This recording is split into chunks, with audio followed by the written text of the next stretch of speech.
Welcome back to जिगर tutorials. My self Shreyansh और आज हम शुरू करने जा रहे हैं सीबीएसई क्लास 10 का chapter rise of nationalism in Europe का पार्ट 4। इससे पहले 3 लेक्चर्स में हमने क्या क्या देखा। लेक्चर नंबर 1 में हम बात किए थे about the brief outline of rise of nationalism in Europe. Lecture number 2 में हमने एक स्पेशल पेंटिंग के बारे में पढ़ा था जिसका नाम था पेंटिंग ऑफ फ्रेडरिक सोरियो। इसका क्या कॉन्सेप्ट था, ये कैसे rise of nationalism in Europe में हेल्प किया था। ठीक है, लेक्चर नंबर 3 में हम क्या पढ़े थे। लेक्चर नंबर 3 में हमने देखा था कि the steps taken by France to raise the feeling of collective belongings, एकजुटता कह सकते हो, एकजुटता की भावना फ्रांस के लोगों में उत्पन्न करने के लिए क्या स्टेप्स लिया गया था। ठीक है, ये हमारा लेक्चर नंबर 4 है और इसमें हम क्या पढ़ेंगे, तो इसमें हम पढ़ेंगे अबाउट द नेपोलियनिक कोड। अब नेपोलियनिक कोड क्या था, देखो फ्रेंच रिवॉल्यूशन अगर आपको याद हो, फ्रेंच रिवॉल्यूशन का चैप्टर क्लास 9 में चैप्टर फर्स्ट था हिस्ट्री का, उसमें क्या पढ़े थे कि फ्रांस में जो रिवॉल्यूशन हुआ था उसमें मेन पॉइंट क्या था, मोनार्ची सिस्टम को खत्म करके Republican form of government generate करना। और ऐसा हुआ भी था, मोनार्ची सिस्टम वहां पे खत्म हो चुकी थी और रिपब्लिकन फॉर्म ऑफ गवर्नमेंट आ चुकी थी, जिसके बाद वहां पे डिफरेंट बॉडीज रूल किया। जैकोबिन्स क्लब फॉर्म हुआ था, जैकोबिन्स क्लब रूल किया, उसमें मैक्सिमिलियन रॉबेस्पियरे का भी नाम आता है। उसके बाद आपका एक 5 मेंबर्स की डायरेक्टरी फॉर्म हुई थी, वो डायरेक्टरी रूल की, पर डायरेक्टरी में कुछ नेगेटिव पॉइंट्स थे, डायरेक्टरी सही से काम नहीं कर पा रही थी, जिसके बाद वहां पे डायरेक्टरी को रिप्लेस करके फाइनली नेपोलियन आया और उसने दोबारा से वहां पे डिक्टेटरशिप स्टेब्लिश कर दी, डेमोक्रेसी को उसने डिस्ट्रॉय कर दिया। अब डेमोक्रेसी को डिस्ट्रॉय करने के बाद जब उसने डिक्टेटरशिप स्टेब्लिश की तो डिक्टेटरशिप ऑफ कोर्स डेमोक्रेसी से बुरी होनी चाहिए, बट ऐसा वहां नहीं हुआ। वहां पे जो डिक्टेटरशिप थी वो डेमोक्रेसी से बेटर होगी। अब सवाल आता है ऐसा कैसे हो गया, तो देखो डेमोक्रेसी जब तक फेयर मीन्स से फॉलो किया जाए तब तक ये बेटर है, लेकिन अगर फेयर मीन से फॉलो न किया जाए तो डेमोक्रेसी बेटर नहीं कही जा सकती। जैसे अगर मान लो कि डेमोक्रेसी में ये चाचा भतीजा वाला रिलेशन चलता रहता है कि टिकट उन्हीं को मिलेगी जिनके चाचा हैं भतीजे हैं, ठीक है, और ज़्यादा प्रिविलेजेस मिलता है, लोग अपने रिलेटिव्स को ज़्यादा उसमें छूट दिलवा देते हैं, ये सारी चीज़ें जब तक होती रहेंगी तब तक democracy best form of government नहीं कह सकते हो, इससे बेटर भी कई चीजें हो सकती हैं। तो ऐसा ही वहां पे हुआ था, नेपोलियन जब आया तब तक डेमोक्रेसी होने के बावजूद भी कई सारी चीजें ऐसी थी जो सही नहीं थी। उसको नेपोलियन आने के बाद डिक्टेटरशिप स्टेब्लिश करने के बाद भी उसने उन चीजों को सही किया और बहुत सारे लोगों के लिए काम किया। यही पॉइंट देखना है हमें कि क्या उसने किया, क्या ऐसा था जिसकी वजह से हम कह सकते हैं कि डिक्टेटरशिप वहां पे डेमोक्रेसी से बेटर था। तो देखते हैं, देखो पहला पॉइंट है कि abolish privileges based on birth. आपको पता है कि वहां पे बर्थ जन्म सिद्ध अधिकार कह सकते हो, ठीक है, बर्थ से ही कुछ प्रिविलेजेस वहां पे लोगों को दिए जाते थे, बेसिकली नोबिलिटी और क्लर्जी क्लास के लोगों को। तो इसने उसको पूरी तरीके से खत्म कर दिया। इसने कहा कि अगर आप उस लायक हो तो आपको ऐसे फायदे मिलेंगे और अगर आप इस लायक नहीं हो तो आपके जन्म, चूंकि एक कैटेगरी स्पेशल कैटेगरी में आपका जन्म हुआ, इसकी वजह से आपको कोई फायदा नहीं मिलेगा। ठीक है, the second point is that establish equality before law. What is equality before law, तो for every law will be similar for each and every section of the society, each and every people of the society। Society में जितने भी लोग हैं सबके लिए जो भी नियम है, जो भी कानून है वो बराबर होगा। If anyone violets the law, कोई भी हो चाहे कोई भी, if anyone violets the law the result will be same for each and everyone. ठीक है, मीन्स उनके जो पनिशमेंट हैं वो सेम होंगे सबके लिए, चाहे वो कोई भी हो, नेता हो, पॉलिटिकल या फिर कोई भी हो। ठीक है, third point is that feudal system, serfdom and manorial dues were abolished. इसका क्या मतलब है, तो देखो फ्यूडल सिस्टम क्या था, जमींदारी प्रथा कह सकते हो, जिसके पास ज्यादा जमीनें हैं, जो पैसे वाला है, वो बेसिकली कुछ लोगों को अपने अंडर में रखता था। ठीक है, और दूसरा क्या है सर्फडम। सर्फडम क्या है, तो सर्फडम कह सकते हो कि दासत्व होता है। इसका मतलब दासत्व क्या होता है, तो इसमें किसी को, जैसे अभी जमींदारी प्रथा का ही ये पार्ट है कि जिसके पास ज्यादा जमीनें हैं, ज्यादा पैसे हैं, वो किसी को अपने अंडर में लेबर बना के रखता है, दास बना के रखता है। ठीक है, तो ये चीज भी वहां पे प्रैक्टिस की जाती थी। और थर्ड पॉइंट क्या है, मैनोरियल ड्यूज। मैनोरियल ड्यूज क्या होता है, आपको पता है कि उस टाइम पे वहां पे नोबल और क्लर्जी के पास ज्यादा जमीनें होती थी, जो पीजेंट्स एंड ऑल हैं इनके पास जमीनें कम होती थी। 90% में आपका बहुत कम जमीनें थी। तो इस 90% के पास कम जमीन होने की वजह से इन लोगों को जो लैंडलॉर्ड लोग हैं उनसे जमीनें उधार लेनी पड़ती थी, और जब लैंडलॉर्ड जमीन देते थे तो उसके बदले इन्हें कुछ पे करना पड़ता था, ठीक है। तो वही मैनोरियल ड्यूज होता है जो ये पे करते थे। तो जब नेपोलियन आया तो सर्फडम खत्म कर दिया, फ्यूडल सिस्टम पूरा खत्म कर दिया, और जो भी मैनोरियल ड्यूज हैं उसको एबोलिश कर दिया, उसको खत्म कर दिया, ठीक है। तो क्या पॉइंट था? Feudal system, serfdom and manorial dues were abolished. Next point is that guild restrictions were removed. guild restrictions क्या होते हैं? तो देखो वहां पे जब मोनार्ची सिस्टम चलती थी तो वहां पे कोई भी एसोसिएशन, बेसिकली जो ट्रेडर्स होते हैं, व्यापारी लोग होते हैं, उन लोगों को एसोसिएशन फॉर्म करने की छूट नहीं थी। वो एसोसिएशन नहीं फॉर्म करे। कैसा एसोसिएशन? तो मान लो ये एक टेरिटरी है, एक एरिया है, इसमें इस पार्ट में कुछ ट्रेडर्स हैं, तो ये साथ मिलके व्यापार नहीं कर सकते थे, एक ग्रुप नहीं बना सकते थे, एक एसोसिएशन नहीं बना सकते थे। तो ये था गिल्ड रिस्ट्रिक्शंस, और नेपोलियन ने क्या किया? इस गिल्ड रिस्ट्रिक्शंस को एबोलिश कर दिया, खत्म कर दिया। मींस अब वहां के जो भी मर्चेंट्स थे, जो भी व्यापारी थे, जो भी बिजनेसमैन थे, वो एसोसिएशन फॉर्म कर सकते थे, ठीक है। Next point is transport and communication were improved. इसका क्या मतलब है? वहां पे जो ट्रांसपोर्ट और कम्युनिकेशन सिस्टम था ये बहुत ज्यादा इंप्रूव हो गया। ये तो पॉइंट से ही आपको क्लियर है, बट वहां पे एक चीज और था, देखो, transport and communication were improved, इसके साथ इंफ्रास्ट्रक्चर भी याद रखना। वहां के इंफ्रास्ट्रक्चर को भी बहुत ज्यादा इनहेंस इसने कर दिया था। अब ट्रांसपोर्ट कम्युनिकेशन इंप्रूव करने से क्या होगा? तो जो भी आपका ट्रेड है, ठीक है, ओवरसीज ट्रेड आप कह सकते हो, ये सारी चीजें आपकी बेटर हो जाएंगी, क्योंकि ट्रांसपोर्ट फैसिलिटी अच्छी हो गई है, दूसरों से कम्युनिकेशन फैसिलिटी अच्छी हो गई, आप जल्दी कम्युनिकेट कर सकते हैं लोग, तो कम्युनिकेट करके अपने बिजनेस के बारे में जो भी बातें करनी है वो आप आसानी से की जा सकती है। तो ट्रांसपोर्ट और कम्युनिकेशन इंप्रूव करने की वजह से वहां पे जो भी बिजनेस था वो बहुत ज्यादा एनहेंस होने लगा, ठीक है।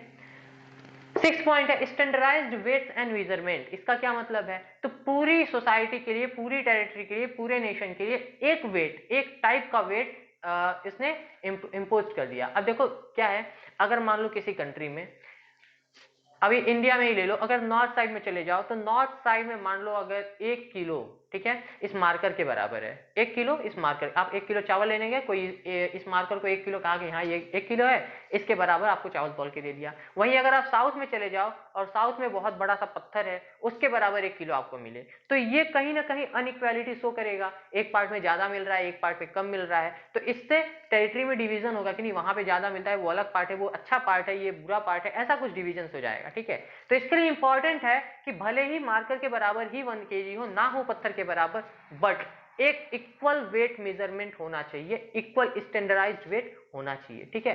तो ये भी इसने किया, स्टैंडर्डाइज्ड वेट एंड मेजरमेंट और वेट करने की जो भी यूनिट्स थी उन सबको स्टैंडर्डाइज कर दिया, मींस इक्वल कर दिया पूरे नेशन के लिए, ठीक है। 7th point is that introduce uniform laws and national currency. Uniform laws का क्या मतलब है? यूनिफॉर्म लॉज वही है जो यहाँ पे पढ़े थे आप, equality before law. Equality before law क्या है? ये जो पॉइंट है ये आपका लॉ के बाद का पॉइंट है कि अगर कोई भी लॉ फॉलो करना है तो वो सबके लिए बराबर होना चाहिए। लॉ फॉलो करना सबके लिए बराबर होना चाहिए, अगर कोई भी तोड़ रहा है तो उसके लिए इक्वल पनिशमेंट होना चाहिए। और ये क्या है? Uniform law. यूनिफॉर्म का लॉ का मतलब है कि कंट्री का जितना भी पार्ट है, नेशन का जितना भी पार्ट है, हर जगह नियम सेम हो, ठीक है। यहाँ पे क्या है कि इक्वालिटी बिफोर लॉ मींस एक प्रोविंस है, वहां पे अगर आप बाइक मान लो चला रहे हो, कोई नियम तोड़ दिए, या फिर मान लो रेड सिग्नल जंप कर लिया आपने, तो वहां पे अगर 200 फाइन लग रहा है तो ऐसा हो सकता है कि कहीं पे 400 लगे, लेकिन इस पूरे टेरिटरी में 200 सबके ऊपर इंपोज होना है। ये हो गया इक्वालिटी बिफोर लॉ। लेकिन पूरे नेशन में 200 ही लगना है, ये आपका यूनिफॉर्म लॉ हो गया। समझ में आ रहा है? देखो, और उसके बाद नेशनल करेंसी क्या है? तो एक टाइप की करेंसी, एक ही सिंगल करेंसी, मेन करेंसी होगी उस पूरे नेशन का। ये तो समझ में आ रहा होगा, नेशनल करेंसी। तो ये सारे 7 पॉइंट्स आपके पॉजिटिव पॉइंट्स थे नेपोलियनिक कोड के। देखो इसमें क्या है, अगर ध्यान से देखोगे तो ये हायर क्लास के लोगों के लिए बहुत ज्यादा काम नहीं किए थे। किसके लिए किए थे? जो थर्ड स्टेट के लोग थे, बेसिकली पीजेंट्स वगैरह जो थे, इन लोगों के लिए भी बहुत ज्यादा काम किए थे। साथ ही जो थोड़े हायर सोसाइटी के थे, बिजनेस वगैरह भी यहाँ पे इंप्रूव हुआ था। देख रहे हो, गिल्ड रिस्ट्रिक्शंस एबोलिश हो गया था, ठीक है, तो कम्युनिकेशन और ट्रेड बेटर हो गया। तो ये हर सेक्शन के लिए अच्छा काम किए थे, जिसकी वजह से सोसाइटी में उन्हें बहुत ज्यादा इज्जत मिलने लगी थी और लोग उन्हें बहुत ज्यादा चाहने लगे थे। ठीक है, उन्हें हार्सबिंगर भी बोला जाता था। देखो हार्सबिंगर का मतलब क्या होता है, हार्सबिंगर का मतलब सीधा कह सकते हो कि दूत, दूत कह सकते हो। हार्सबिंगर ऑफ लिबर्टी उन्हें बोला जाता है। एक क्वेश्चन आ सकता है डायरेक्ट कि why Napoleon was considered as harbinger of liberty. ठीक है, हार्सबिंगर नेपोलियन को क्यों बोला गया? Because he has done many changes in the society which were beneficial for each and every section and it brought too much liberty, बहुत ज्यादा हम लोगों को फ्रीडम मिला, छूट मिला। ठीक है, इसकी वजह से उन्हें हार्सबिंगर ऑफ लिबर्टी बोला जाता था। अब देखो फ्रांस में छूट मिल गया, ये सारे पॉइंट्स किसके हैं? फ्रांस के हैं। फ्रांस में छूट मिल गया तो फ्रांस के अगल बगल की जो टेरिटरीज थी जिसपे किसी अदर किंग का रोल था, उन लोगों को भी लगने लगा कि नहीं, फ्रांस का जो राजा है, फ्रांस में जो डिक्टेटरशिप चल रही है वो हमारे सोसाइटी से बेटर है, हमारे किंग से बेटर है। तो लोग ये चाहने लगे कि नेपोलियन आके इनके भी कंट्री पे कब्जा कर ले। लोग चाहते थे कि हमारे राजा को मार के हमारे ऊपर कंट्रोल कर ले। ठीक है, ऐसा कुछ अपने फायदे के लिए लोग ऐसा सोचने लगे। बट हुआ क्या, नेपोलियन आया, नेपोलियन हर टेरिटरी को कैप्चर करना चाहता था। वो अपना बाउंड्री जो है वो बहुत ज्यादा वास्ट करना चाहता था, बढ़ाना चाहता था। तो नेपोलियन गया, अदर पार्ट्स को भी कॉन्कर किया। लेकिन जब उसने कॉन्कर किया अदर पार्ट्स को, तो कुछ टाइम बाद, पहले तो लोग इसको हार्सबिंगर मान रहे थे कि भाई बहुत अच्छा है, ये बहुत हमारे लिए फायदा है, हार्सबिंगर ऑफ लिबर्टी है, हमारे लिए फ्रीडम ला रहा है। लेकिन कुछ टाइम बाद लोग हॉस्टाइल हो गए इसके प्रति। हॉस्टाइल का मतलब होता है कि भड़क गए, इससे नफरत करने लगे, लोग गुस्सा हो गए।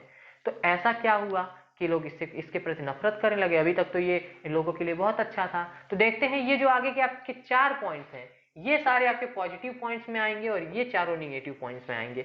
सीधा कह सकते हो कि उसके लिमिटेशंस थे, सिविल कोड के लिमिटेशंस कह सकते हो। क्या थे? पहला, took away the political freedom. France में भी अभी तक डेमोक्रेसी थी तो पॉलिटिकल फ्रीडम था, एक बॉडी कंट्रोल नहीं कर रही थी। लेकिन अब भले ही सारी चीजें अच्छी हैं पर पॉलिटिकल फ्रीडम तो वहां पे खत्म हो गया। पॉलिटिकल फ्रीडम का मतलब कि वहां पे अभी तक फ्रांस में अब दोबारा से डिक्टेटरशिप स्टेब्लिश हो गया। नेपोलियन अकेले सारे डिसीजंस अब दोबारा से लेने लगा था, तो पॉलिटिकल फ्रीडम खत्म हो गया। और यही चीज वो जहां पे जिन एरियाज को कॉन्कर करता था, कैप्चर करता था, वहां पे भी इंपोज करता था। ठीक है, तो पहला निगेटिव पॉइंट क्या है कि took away all the political freedom, सारे पॉलिटिकल फ्रीडम्स को खत्म कर दिया। Second point is that increase taxes. अब आपको पता है कि ये अलग अलग टेरिटरीज को कॉन्कर करता था। अब अगर दूसरे टेरिटरी पे जाके कब्जा करने जाएगा तो ऑफकोर्स उसको अपनी आर्मी भी गंवानी पड़ेगी। आर्मी के लिए बहुत ज्यादा एक्सपेंसेस लगेंगे, पैसे लगेंगे, और आर्मी को फीड करने के लिए, आर्मी को मेंटेन करने के लिए पैसे की जरूरत पड़ेगी। तो पैसा कहां से आएगा? ऑफकोर्स टैक्सेस उसको बढ़ाना पड़ा, और इसके लिए अपनी आर्मी को फीड करने के लिए उसने टैक्स बहुत ज्यादा हाई कर दिया। हाई किया, फ्रांस में भी किया और अदर पार्ट्स में भी, पर फ्रांस उसका मेन एरिया था, मेन टेरिटरी था, तो उसमें उतना इंक्रीज नहीं किया। बट अदर पार्ट जिसको वो कॉन्कर करता था उसमें बहुत ज्यादा टैक्सेस हाई करने लगा, जिससे लोग उसके प्रति हॉस्टाइल हो गए। तो 2 पॉइंट आपको मिल गया हॉस्टाइल होने का। थर्ड पॉइंट क्या है?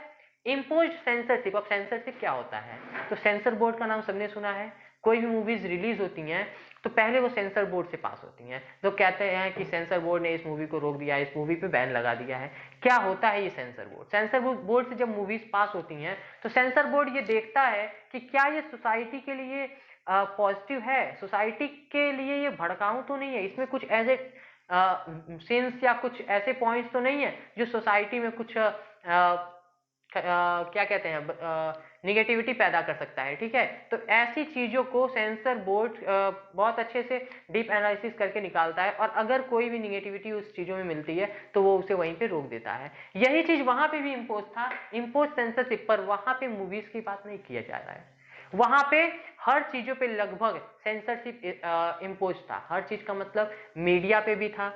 कोई भी चीज न्यूज़पेपर में निकली, हमारे यहाँ मीडिया को फ्रीडम है, लेकिन वहां पे मीडिया को भी सेंसरशिप से, सेंसर बोर्ड से पास होना। सेंसर बोर्ड वहां पे बेसिकली नेपोलियन के अंडर में ही था। कोई भी चीज मीडिया में अगर पब्लिश होनी है तो वो नेपोलियन के अंडर से वो की जाती थी। नेपोलियन को अगर लगता था कि हाँ ये सोसाइटी के लिए पॉजिटिव है तो वो उसे अप्रूवल देता था, अदरवाइज वो उसे वहीं पे रोक देता था। अगर कोई नेपोलियन के खिलाफ पेपर में प्रिंट करना चाहता है तो वो उसे परमिशन नहीं देता था। और सिर्फ मीडिया नहीं, लोगों के फ्रीडम ऑफ स्पीच पे भी ये सेंसरशिप रखता था। लोग फ्रीली होके कुछ भी बोल नहीं सकते थे। ठीक है, last point is forced people to join French army. ये सबसे इंपॉर्टेंट पॉइंट है। अब जब इनकी आर्मी अदर पार्ट्स में जाके दूसरे एरियाज को कैप्चर कर रहे हैं तो वहां पे इनकी आर्मी काफी मरेंगी भी, लोग इनके सोल्जर्स जो हैं उनकी डेथ भी होगी। तो इससे क्या होता था कि इनके जो सोल्जर्स के नंबर्स हैं वो डिक्रीज हो जाते थे। अब उसको इंक्रीज करने के लिए ये जबरदस्ती जिन टेरिटरीज को कैप्चर करते थे उसमें से भी और फ्रांस से भी जबरदस्ती लोगों को फ्रेंच आर्मी में इंट्रोड्यूस करते थे। देखो, फ्रांस के लोगों को फ्रेंच आर्मी में इंट्रोड्यूस किए, ठीक, जबरदस्ती की, वो भी कुछ हद तक ठीक, पर अगर दूसरे टेरिटरीज में जाके वहां के लोगों को जबरदस्ती फ्रेंच आर्मी में इंट्रोड्यूस किया जाए तो ये लोगों को एक्सेप्ट नहीं था। तो ये कुछ 4 पॉइंट्स थे जिसकी वजह से लोग नेपोलियन के प्रति हॉस्टाइल हुए, नेपोलियन के खिलाफ आवाज उठाने लगे और फाइनली आपको पता है 1815 में बैटल ऑफ वाटरलू पे नेपोलियन हार गया था, ठीक है, जिसके बाद इसका शासन खत्म हो गया था। तो अब देखो, ये हो गया आपका सिविल कोड। अब ये पॉइंट क्यों पढ़ा गया, तो ये जो पूरा पॉइंट है इसमें एक चीज ध्यान दो कि नेपोलियन की जो आर्मी थी वो सिर्फ वार नहीं करती थी, वो अलग अलग यूरोप के पार्ट्स में जाके लोगों को बताती थी कि ऐसा सिस्टम होना चाहिए, नेपोलियन ने ये किया है, आपके यहाँ भी ऐसा होना चाहिए। और नेशन स्टेट का कॉन्सेप्ट लोगों के अंदर डालती थी, लोगों में नेशनलिज्म की भावना कुछ न कुछ जनरेट करती थी। हर जगह जहाँ पे भी मोनार्ची सिस्टम था ये सब चीजें, गिल्ड रिस्ट्रिक्शंस वगैरह थे, वहां पे जाके भड़काते थे लोगों को कि नहीं, गिल्ड भड़काते क्या थे, मतलब पॉजिटिव वे है तो भड़काना गलत हो जाएगा। लोगों को बताते थे कि गिल्ड रिस्ट्रिक्शंस अप्लाई नहीं होना चाहिए, गिल्ड रिस्ट्रिक्शंस को एबोलिश करना चाहिए एंड ऑल, सारे पॉइंट्स फ्यूडल सिस्टम को खत्म कर देना चाहिए। ये सारी चीजें जब इनकी आर्मी जाके अलग अलग पार्ट्स में मतलब बताती थी तो अलग अलग पार्ट्स में लोगों को लगता था कि हाँ ऐसा होना चाहिए। इसकी वजह से लोगों का मतलब गुस्सा और ज्यादा भड़का और रिवॉल्यूशन जो था यूरोप में पूरी फैल गया, ठीक है। तो आज के लेक्चर में बस इतना ही। अब नेक्स्ट एपिसोड में हम कुछ आगे बढ़ेंगे, तब तक के लिए गुड बाय।